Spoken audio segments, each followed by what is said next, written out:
fucking niggas since the fifth grade. Really ain't no difference if that nigga gay. Blood satellite.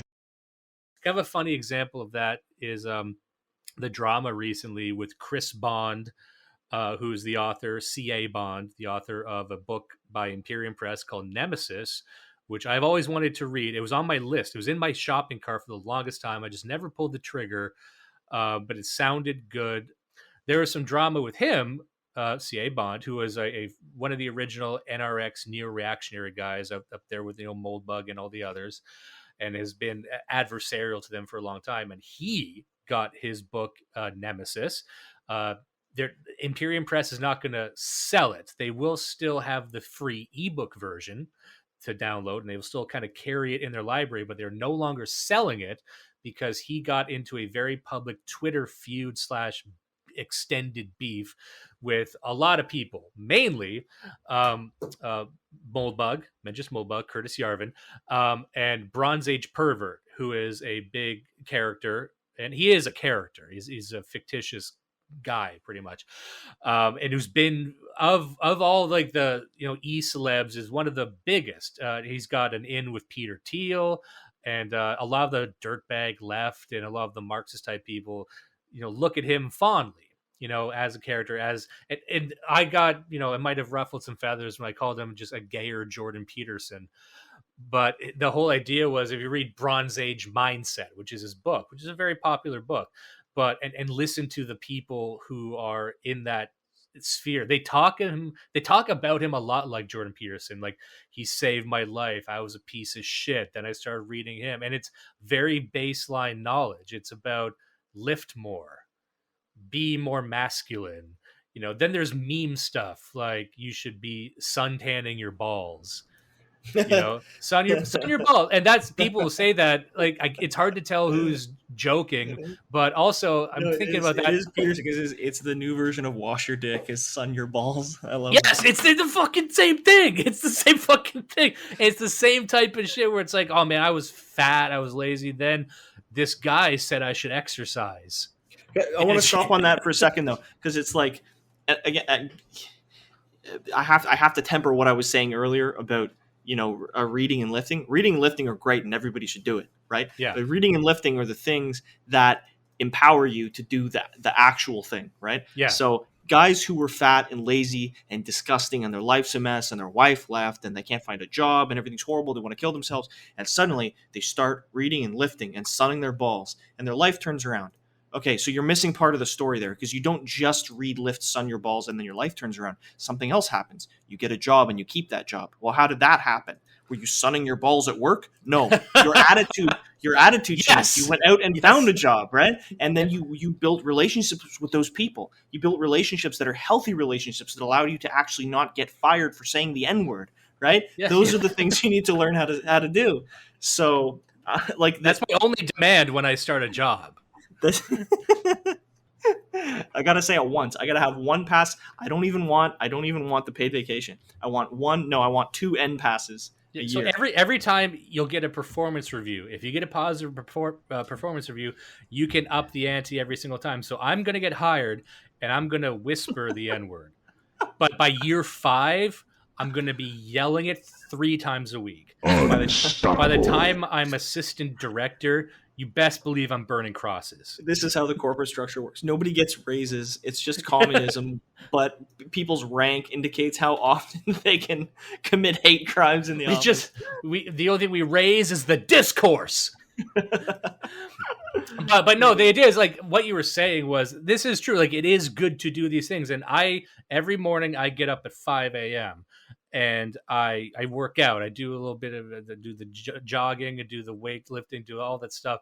But that is in the interest of setting me up for success for the day. Right. It gives me energy. And then you go and work 8 hours and you kick ass. That's the whole point. and of course you could sort through this if you have a very manual labor intensive job. That would be different. If you're on your feet, whatever, like there's ways so you can pick this apart. But the idea is yes, exercise is good. Yes, it's all good. The sunning your balls thing, I was thinking about that. I'm like, well, here's the thing though. It seems that across time and across cultures, across races, the one thing they seem to cover the most is their balls. You know what I mean? Yeah, Like even yeah, when yeah, yeah. people were walking around and they weren't wearing much, they were at least wearing that. So there's got to be some truth in the fact that maybe the last thing you should do is sun your balls, because that's why I we have loincloths, I right? saw this thing in I think it was in like Equatorial Guinea or somewhere with these tribes, and they don't even have loincloths, but they have a technique where they push their balls up into their body cavity. I'm not fucking around. This is a thing. They may have, and the best thing, the thing I was thinking at that time, and I can't let go of, is like, did this tribe actually develop this, or was National Geographic having a dry spell and they taught the tribe to do this so they could film it? Now you're watching. I'm going to assume they found these people recently, and they got one of the genderqueer people. It's like, have you tried putting your own dick in your ass? I found a painting. They've been doing this forever. Oh god. What are you talking about? You put the penis in your ass. These fucking tribes, man. They keep misgendering her and shit. And they don't know any better. They just learn how to put their cocks in their ass. There's a fucking hidden thing here where they're like, well, the Anglos meet another culture. I can see it happening, fermenting as we speak. But the point is even these guys didn't want to get sun on their balls, so Yeah, but life finds a way. But yeah, you gotta just put it up inside you, which is I'm like, no, the body can't be designed for that. I think we've tried everything you can do with a penis for thousands of years. I think we've done it all and we've written it all down. There's no new thing you can do. We tried everything with that. But it's that cycle of autism, though, that you can spend 15 years reading it, and by the time you're done, you just have another 15 years of critique of how to hide your penis in your ass that you have to read through. That's praxeological philosophy, if I've ever heard it. No, but yeah, what we were talking about was, okay, so the feud was between that, and Chris Bond, to his credit, he is correct, and to Kantbot's credit, and I've kind of jokingly poked at him for a while, but he was an NRX guy, neo-reactionary guy, and he had the inside track to a lot of behind the scenes stuff because he was in that movie TFW No GF about incels. So and the joke is like, this guy is way too egotistical for someone who starred in a documentary about never getting pussy. Yeah. But considering this, aside from that, his story about dealing with Peter Thiel, because his story is that documentary was seen as sort of a pilot project because it was produced by Moldbug, funded by Peter Thiel. I think they were trying to figure, okay, if this takes off, now we have a new production company. We have a new type of story we can tell, and we'll test it on the mainstream and see if it takes off.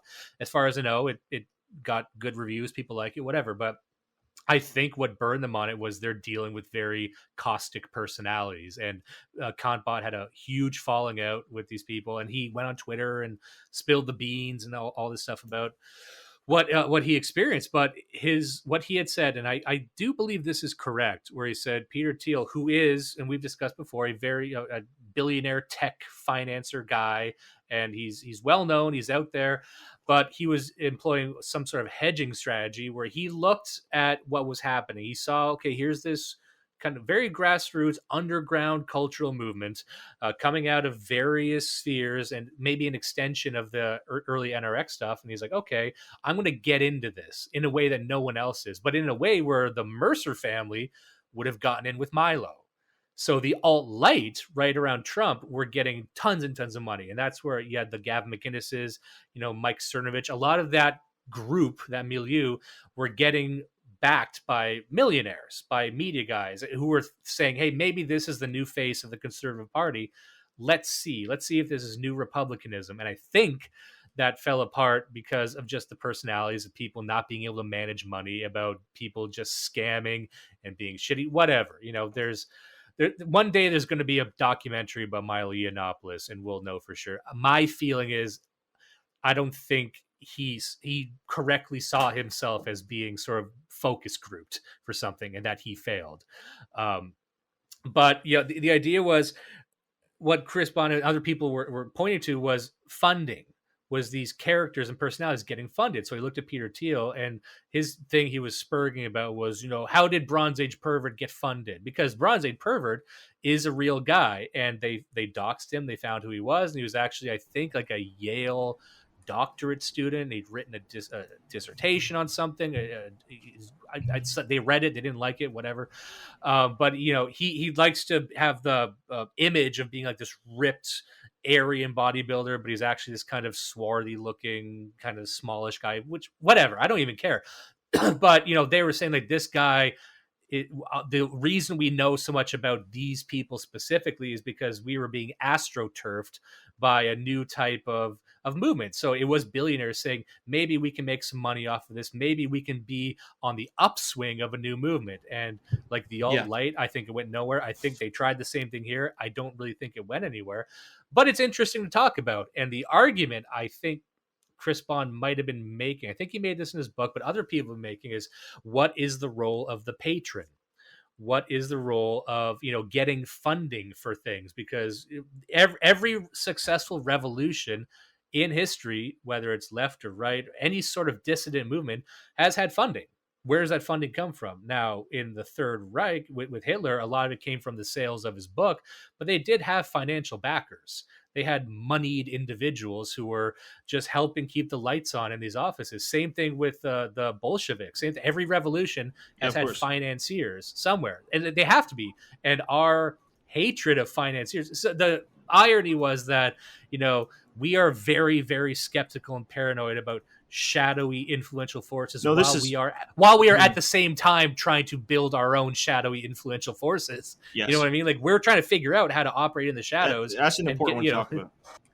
First of all, I get what you're getting at here, because we were talking about it in the chat earlier. I think I'll call everything a psyop, right? But it has the framing of a psyop. This feeling that anybody who's backed, anybody who has a patron, anybody who's made it is a fed or is astroturfed or is artificial. And the reality is, the way that power works is you don't get somewhere for free. You don't get something for nothing, right? If you want to go from 0 to 100 and make an effect in society, there's only one way to do that, and it is through partnership or delegation or some sort of arrangement where there's a quid pro quo. So the goal is not to figure out a way to literally bootstrap yourself from the back of an F-150 to the presidency. The goal is to, which is what some lunatic QAnon boomers think that they can actually do. The goal is to make sure that when you do make those partnerships, it is a mutually beneficial arrangement, and this isn't somebody that's going to turn around and destroy you halfway up the ladder, right? Yeah. So, which is something that we suck at. We were very bad at predicting how they gave us money, now they own us, and we're right to be suspicious about that. But I don't think we've fully internalized how to sift through that. Sorry, and I forget what we were talking about 30 minutes ago, but we're making some joke about the meme of, it was about Mike Liddell, right?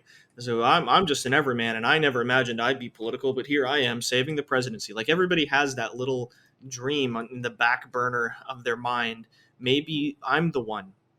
Maybe I'm the chosen one who will go from my shitty plebeian existence to becoming a folk hero for the next generation. No, you won't. But that doesn't mean you can't participate. The way you participate, ironically, is in a group. I say ironically because we're still straddling this line between the collective and the individual, that as conservatives, we want to be the one who does the thing. But as you know, I don't know what the other side of that, but as I hate saying the word collectivist, referring to myself, but as a collectivist, that I want to see our race or our ideology or our political system move ahead, you have to work as a group. And that means sometimes, I'm not going to pass judgment on Peter Thiel, but I will say, I don't know Peter Thiel, and maybe somebody's made a deal with Peter Thiel, and it was beneficial to them, and they both got what they wanted. I don't see why there's a problem with that. What if are you telling me that if the only way Yarvin's documentary could get made was Thiel's money, that he should have refused it and just would never make the documentary? Why? Yeah, Exactly. And I think people have the right read when they say they're trying to sort out how to work. And I think we struggle with that too, how to operate as a collective unit, because there are so many strong personalities and there's so many abrasive personalities. And so many of these groups just fly apart due to their own inertia because no one wants to be a leader, but everyone secretly wants to be a leader. Right, right. But so I think, the focus on having families, great. Love it. The focus on being more active in your community, no notes, fantastic. But also, aside from that's the base, that's like we were talking about, that's like exercising, that's like lifting, that's got to be the baseline. That can't be the whole thing you're doing and talking You about all start with day. that. Yeah. Yeah, start with that and then move on. Just like Jordan Peterson, it's like, okay, clean your room. Yeah, but you can't be the guy who talks about how clean his room is all the time. And if you are, I'm not going to bring you to the fucking gallows, but I'm not going to listen to you. I'm just going to be like, oh, that's a guy like who talks about fishing all the time. Like, that's just okay. You're a hobby, sure. Yeah. But Well, also, like, what's it in service of is the idea. Sorry, what were you saying? no, I was going to say, I don't, just as a note, I don't know a lot about Bronze Age Pervert, but with Peterson, and I'm not a huge Peterson fan, but what I get from him is that he understands that, and as a clinical psychologist, that was the whole point, is you people are coming to me and you already have goals and you have dreams and you haven't been able to achieve them, and it's because you don't have the foundation. And the foundation is, in short, wash your dick. So my job is to teach you to wash your dick. I'm not going to teach you how to do the thing, because you already know how to do the thing. You just can't get there because you're not washing your dick. Right. So, I mean, I think it's actually fair to have the dick washers as a class, right? And Bronze Age Pervert can be a dick washer. That's great. We need dick washers. So that's here's right. here's the thing. So Jordan Peterson tells you to wash your dick. Good. You should. Now you graduated to sunning your balls, and you spend all your time saying all those guys talking about washing their dick are fools. Great big fat fools. But you needed to start with that. And then the question you should ask yourself is, what are you doing with these dicks and balls? Where are you putting them? What are you doing with them? Because if you're just sitting there all day washing your dick and sunning your balls, you're just a guy with immaculate genitals. But, Well, what? No. For what? No, because the guys that are sunning their balls refuse to wash their dicks on principle. Just that's right. imagine the smell. Yeah, exactly. It's just, damn it. We're just becoming Indian now. We're just, no, if you walk around naked, the sun sorts it out. And now we're doing Apolloism. That we're just walking around nude. The sun sorts it out. The sun will figure it out. That's why you worship the sun. That's the best boss. He'll sort it out. And then you get fucking rectal polio. I don't know what it is. Jesus. You haven't solved the sodomy question, ladies and gentlemen. Mostly gentlemen. So funding. Can we land somewhere on funding? Well, and that's where I was trying to go. It's like, okay, we have the community, we have the family, we have all that stuff, but with funding, it seems to me that every revolutionary act, every sort of, I would argue, and maybe we'll get into this now then, I would argue that the spread of every religious, both cult and actual religion, has followed the same thing. And it's the takeaway from this book I read was called The Rise of Christianity by Rodney Stark.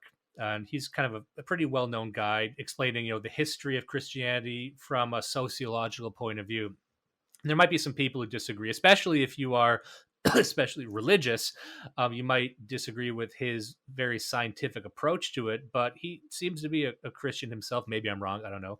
So it's not like it's coming from an atheistic, trying to rip it down. Here's the real secret. They were all gay, that sort of thing that they love to do. But the idea was tracking the spread of Christianity. So after the death of Christ, like, how did this, what they call the historically marginal Jesus movement, take off? It's a lot like every other ideology. It's a lot like every other movement. Now, every ideology and movement purports to be for the people, and it would love the story that this happened organically. And Marxists were really hanging their hat on that for a while. Like, we're gonna kick this thing off, but eventually the revolutions will just start because it's so obvious and such a good idea. And it didn't. Then they had to, work on that. But even with Christianity, and a lot of Islam is very the same way. And it is possible to spread religion by the sword, by the gun, to forcibly convert. That certainly happened. And that certainly happened in Europe. That happened elsewhere. But if we're talking about how maybe even the first 1,000 or so years how it actually took off. Because if you look at the gene pool of wherever Christianity rose from, there was a lot of competition.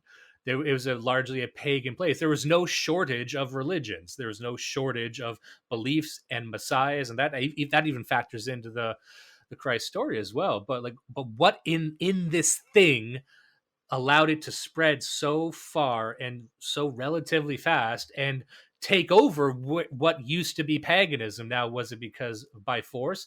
Not in all cases, not even in most cases.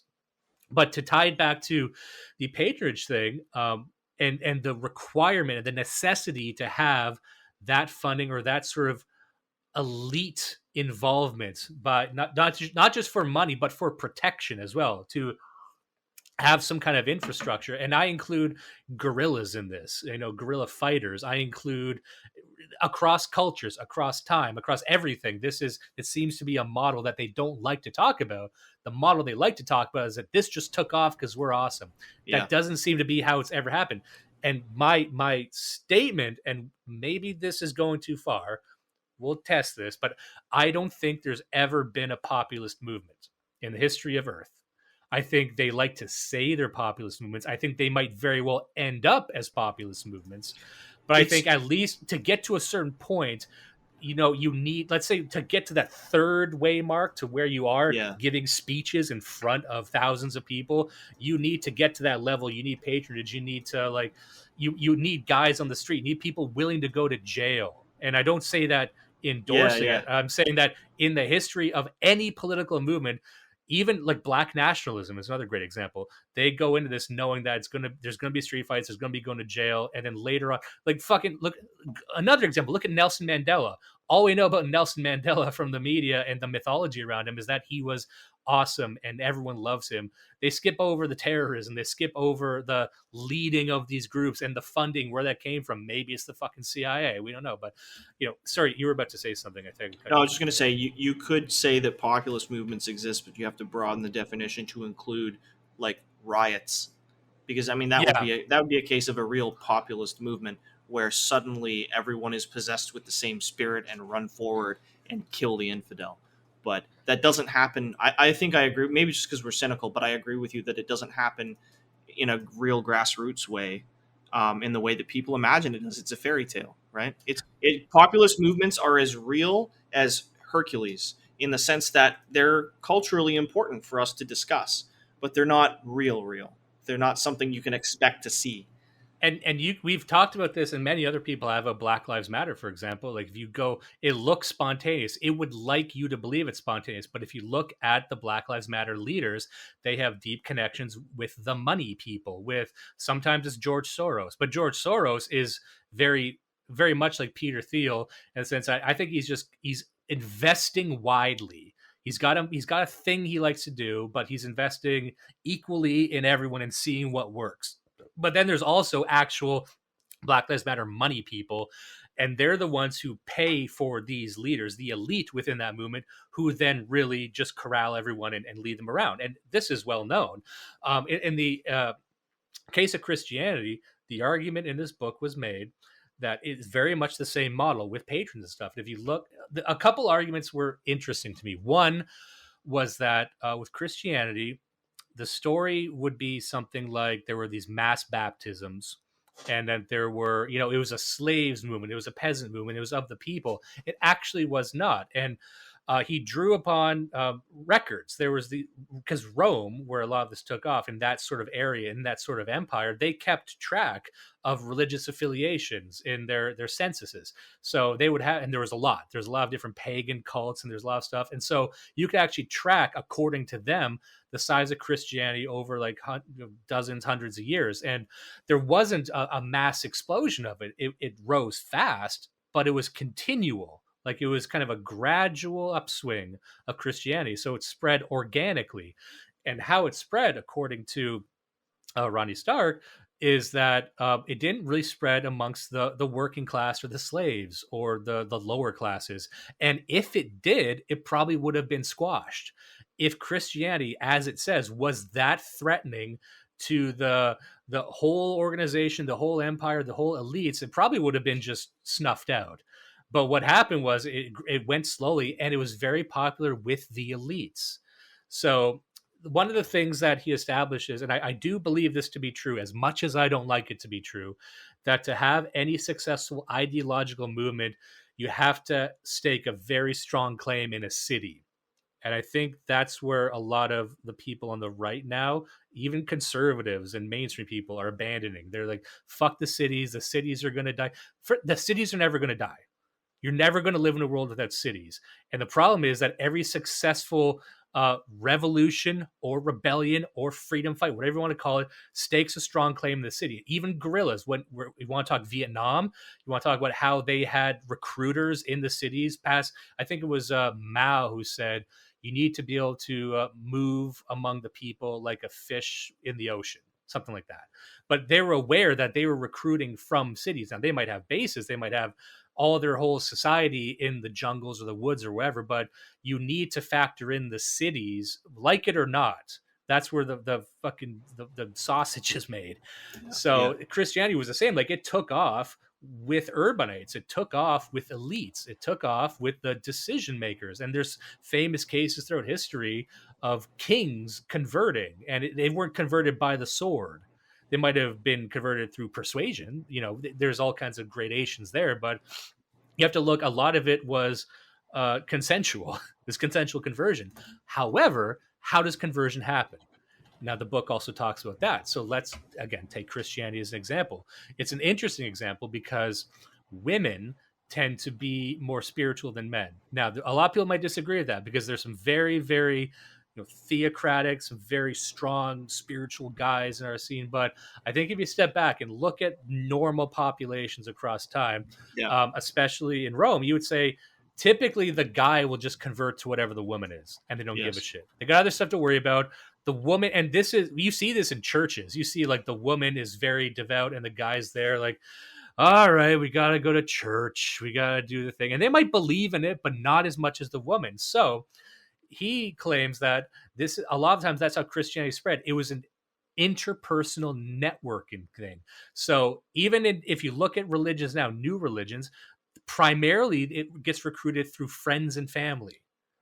Just like sales, just like multi-level marketing. If you get into sales, if you get into insurance sales or anything, they say go after your friends and family first because they're the easiest. So with a lot of spiritual conversions, you watch as it grows from families and friends and interpersonal networks and grows out. Westboro Baptist Church, great example. Look at how that church sprang up. It started just with that family, and then they start bringing in friends and family, and it's surprisingly big now and surprisingly influential. But that's how they did it. And I think you could also apply this, perfect example from the modern era, Scientology. How does Scientology spread? Sorry.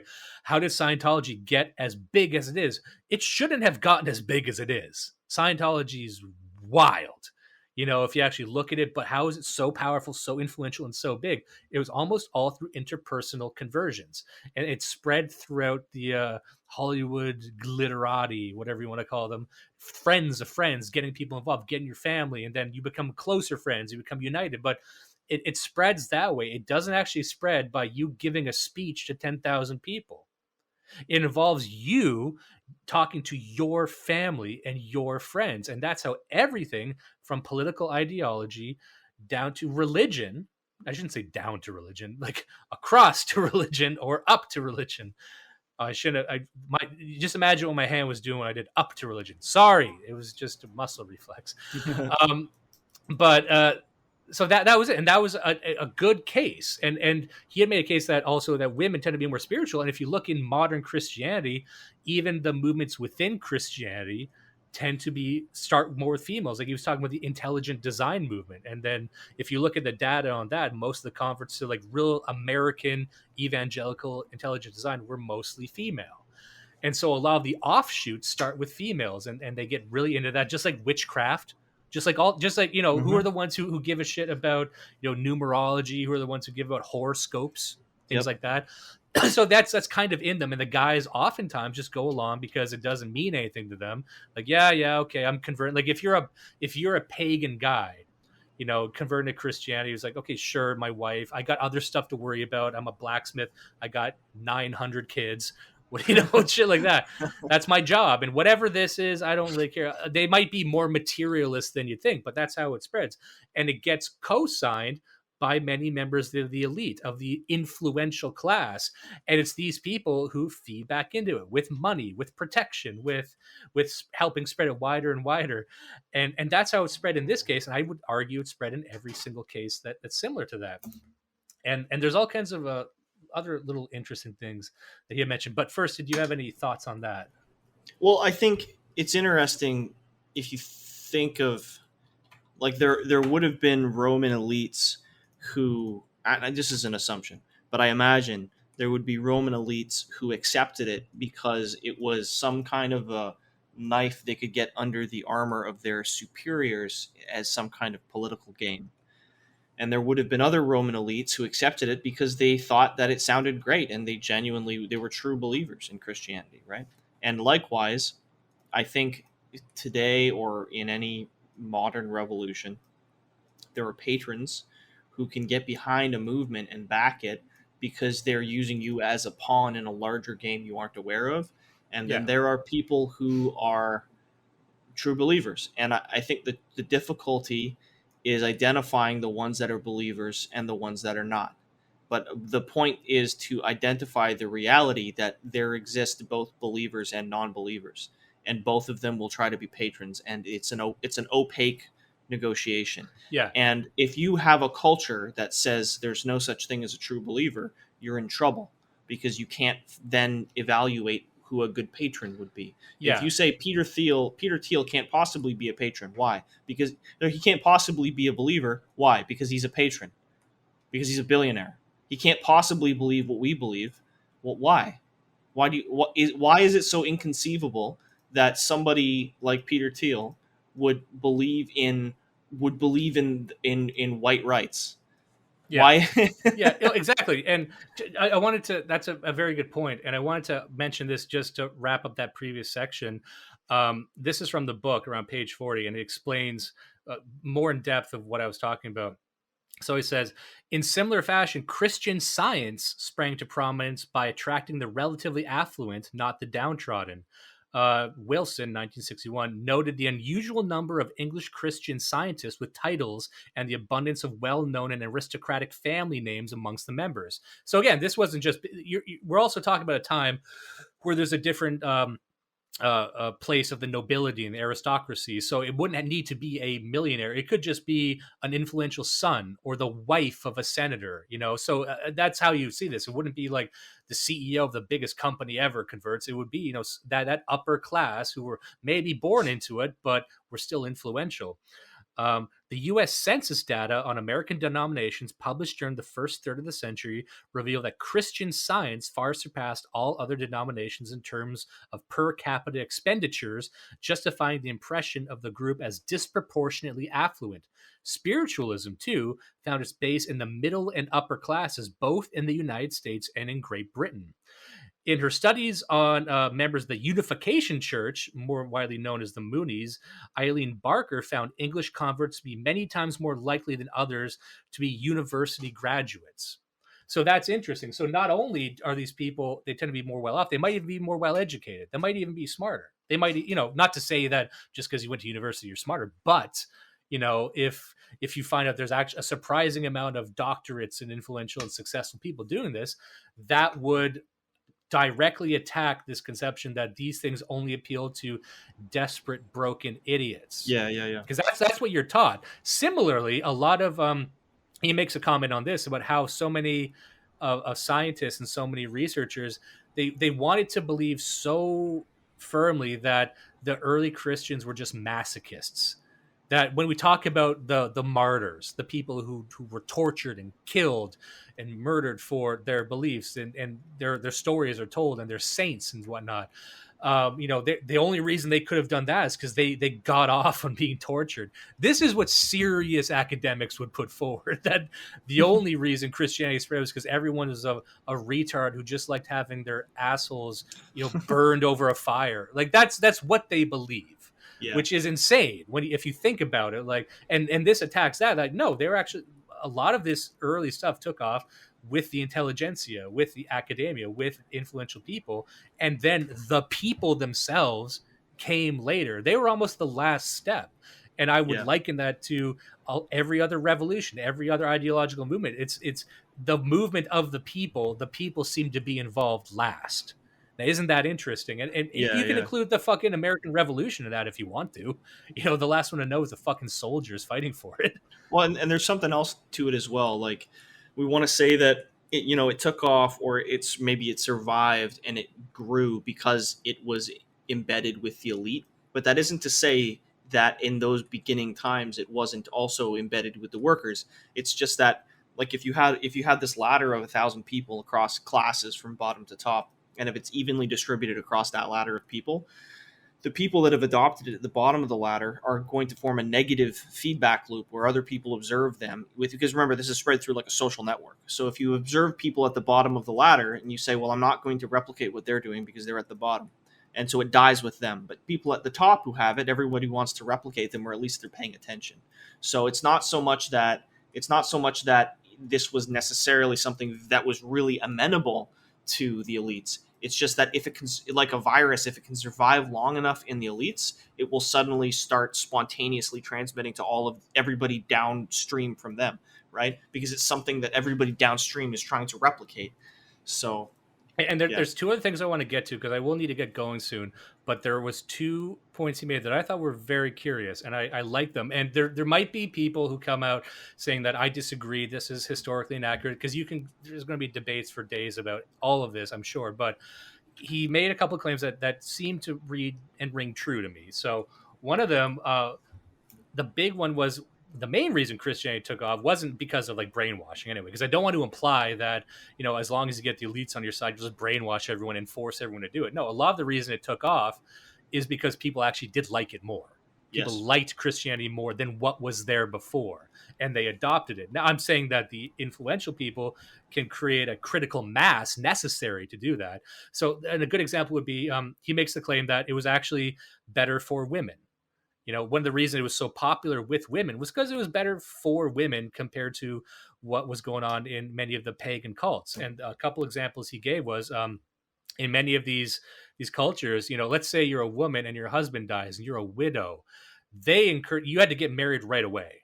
Like, you had to get fuck, he's dead, get married again, even though they didn't want to. Maybe they love their husband, and then kind of keep pumping out kids. Whereas Christianity said you don't need to do that. You can just be a widow. You're allowed to do that.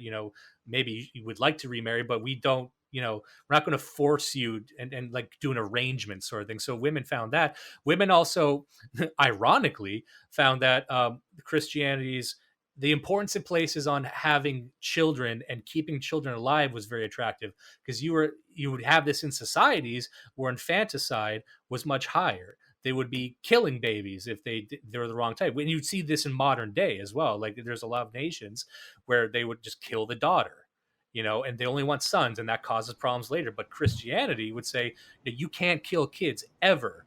So whereas these women might be forced to kill their kids, and maybe if they were too short or too wrong or even if they were out of wedlock, you got no excuse to kill a kid. So then that was attractive to women, that they don't need to smash their babies' heads on a wall, and for a time this was a new idea. Another thing that he purports, and I find this interesting, was my take on this rather, is that it was against the rampant capitalism of competing ideologies, and I'll explain what I mean. So he paints a picture that one of the reasons Christianity was allowed to grow so steadily and so wide in Rome is because Rome permitted and the empire permitted all these different ideologies to fester. Not fester, but that's bad. Some fester because some were bad, and there was, but they just kept an eye on it, But you're allowed to. But so if you're an average Roman citizen, if you're a citizen of a lot of these, big city states anywhere, you've got all these competing brands. Rather, it's like, what the fuck? You pray, and they don't demand exclusivity, so you could pray to all different types of gods and demigods and look for their favors and all these different altars, but they don't really care about you. They don't really demand exclusivity. And it's all very complicated and intertwined, and you like some but not others. Whereas with Christianity, it was the Apple computers of a concept, of an ideology, of a spirituality, where it's one God. Yeah, one guy, and here's how it works. And if you follow this, you can only follow this. You can't do anything else. So that restriction created exclusivity, which meant that if you were a member of this group, if you were a follower of Christ, you were part of a more rigid, unifying unit. Whereas in paganism, it was very loose. You can do all kinds of different shit, and nothing demanded exclusivity. So now, if you're a Christian, you're a part of this one movement and one group, and that was attractive to people, and that's why it was stronger. You could say, maybe they didn't join it for that reason, but it functioned as a stronger unit if it demanded exclusivity where others did not. And then there's all kinds of other claims like, oh, it was better at explaining the plague or something. Something there's materialistic ways people might do it. However, that's kind of it. That's those are a couple of the reasons why he claims it took off, and I think that makes sense, because really, this is why I wanted to get to. Ultimately, we're out here talking about different political ideologies, and some are trying to craft their own religion. We've got the Apolloisms and everything. And one could argue futurism is kind of its own religion in that sense. But really, at the end of the day, it's like, what's in it for the people? And I don't think a lot of us have really asked that question. And that's what conservatives struggle with. That's why conservatives lost to liberals so much, because they could not come to the table with here's what I'm going to do for you. It was always restrictions. It was always, just stop doing this. I'm going to make life harder because life harder is better. And you want to be tough and live a shit. And, I think it was Texas during the whole COVID thing when it was really taking off, and they turned down government money. It's like, because we're going to bootstrap ourselves. We're not going to take any handouts. And like, you should have just taken it because everyone else is taking it. It's like you gain nothing from not taking it. But like you've just engineered a situation where all you're bringing to the table is living a harder life. Now, we could argue whether or not that might be good. I do think it's good. I actually do think it's better for people to live that way. However, that's a hard sell when the other guy is saying, I'm going to give you free money. So it's not like you shouldn't be out there saying they're bad, and I'm offering you kind of a worse way of life, but it's abstractly better. What we should be on the side of is order. What we should be on the side of is a coherence, where they're on the side of chaos, and yank it away from their strictly materialistic pitch, which is what they have. So, but that's what conservatives can't do. They won't want to deal in abstracts like, oh, you don't want to be a snowflake, do you? You don't want to be one of those precious fee-fees of getting free money. You're tough, you're cool, bootstrap yourself. But that we've seen how that's not attractive to people. So we need, at the end of the day, I think no matter what you're doing, you have to figure out, how is this going to make their lives better? Now, look at Marxism as a great example, because they could make that case easily by saying we're anti-imperialist. We are going to help you by kicking the Americans out. You hate America, right? Well, side with us. Then they got to the ideological stuff later, and that's where things got complicated. But at the very outset, you must answer the question, why should you want to do what I'm saying you should do, and how's it actually going to make your life better? And I really don't think, we talk about ideologies better, like, you should work out, you should you should do all this stuff, otherwise you're a fag. You don't want to be a fag, do you? It's like, no, like, make the story that working out improves your life, not just you're going to avoid being the other guy. And there's not a lot of arguments like that made from our side that this will actually improve your life. I believe what I believe will improve society, but we're not good at convincing people on that. We just kind of yell louder, and I'm like, no. Even the fucking, Antifa are doing a better job of saying, like, don't you want more money and freedom? Whatever the fuck it is they're saying. Yeah. Like on our side, it's still a lot more of get good, essentially. In a very in a competitive way, I guess, but not in a healthy competitive way. Like you said, even on Antifa's side, for better or worse, the very simple first order arguments that they're making is, this is right and just, and the world will be better for you and your family if we do it. Whether you can disagree with that, I disagree with it, but that's what they're saying. They're saying that, this imperialist system needs to collapse so that we can all be free. Fine. That's stupid, but at least they're not just saying, ha faggot. Yeah. And also, just to say, back to the cities thing, another example I gave would be Judaism. And most Jews wouldn't discount this either. They would say that one of the reasons they survived and were able to kind of go around the world was they focused on cities. Jews are a very cosmopolitan people. They were not historically known for, tilling the fields. Like Israel's kind of a new thing for them, but they were known to make our thing work. We got to be at the hub, at the center where the movers and shakers are. That's how we survived, and they did, and they seem to be doing well. Whether or not you like Zionism, it looks like Zionism has done pretty fucking well for itself. One thing you say about Jews is the world at large is not friendly to them, and yet here we are because they did this. They did exactly what we're talking about, which is the patronage, which is trying to make their ideas in kind of the centers of the culture, which are the cities, no matter what. A lot of the times, the spread of Christianity, a lot of it skipped over the towns, went right to the cities, and that's where it spread. And that's where it remained for a long time. And then it worked its way out to the villages later. And here's a thing that he mentioned in the book that I found interesting as well. I should stop saying interesting. I'm sorry. I got to find a new word. But the idea was that the only thing that Christianity brought to the table was, be fruitful and multiply. And one of the problems that Rome was having near its decline was everyone knows the influx of the barbarians and then the falling birth rates. And a lot of people draw parallels to our society now. Now, what he mentions in the book is Caesar Augustus tried to solve this by giving free land to couples with 3 or more children. And in fact, he penalized single people, and if you were single at a certain age and you didn't have a family or a husband or something, you would have a tax placed upon you. You know what I mean?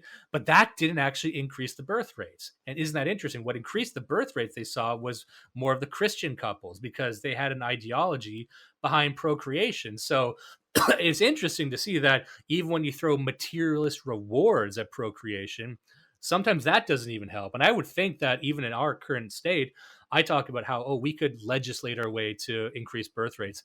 Sometimes the rot is so deep that if you gave a free house to people who had big families, a lot of people wouldn't take that because they really believe that their people should die or that the earth is overpopulated. And if you have a kid, you're selfish. That's a deeper... They'll find a way to fill out the forms so they can, that their cats count as their children or some shit. Yeah, oh, that's great. They would. Why wouldn't they? Yeah.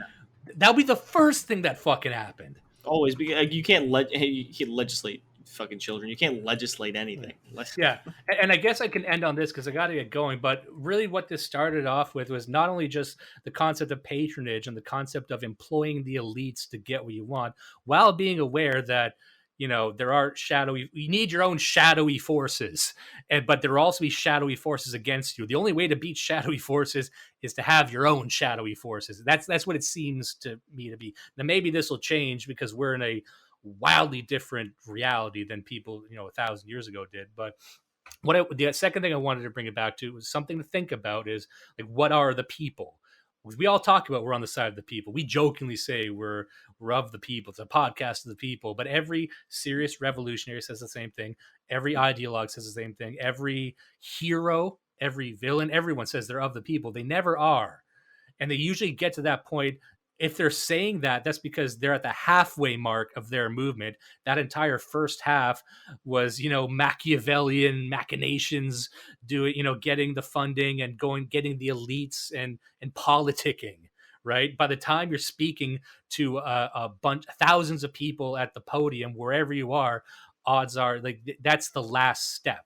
So we're kind of stuck by saying we need to get the people on our side. We're starting at the opposite end because we actually bought into the concept that you got to start with a grassroots movement. Trump wasn't a grassroots movement. He kind of said he was, but he really wasn't. And if he was, the only reason he was able to do this was because he was part of the elite already. He came into it as self-funding. And we've talked about that. If Trump wasn't able to self-fund, he wouldn't have done that. That was the thing they didn't count on with that. But he's an edge case. He's the one that the loophole. He found a loophole in the whole system where if you are an elite, you could just fucking walk in and do whatever you want. However, if you're not already a real estate billionaire with all of the connections in the world, this is how you would do it. That was a special case, essentially. It's the exception that was the exception that proves the rule. Yeah. anyway, just think about that. Think about like what role the people have early on, and should you really be, I've always been an advocate of, for lack of a better term, red pilling. I think you should start with your family, start with family and friends, but let's not jump in front of the camera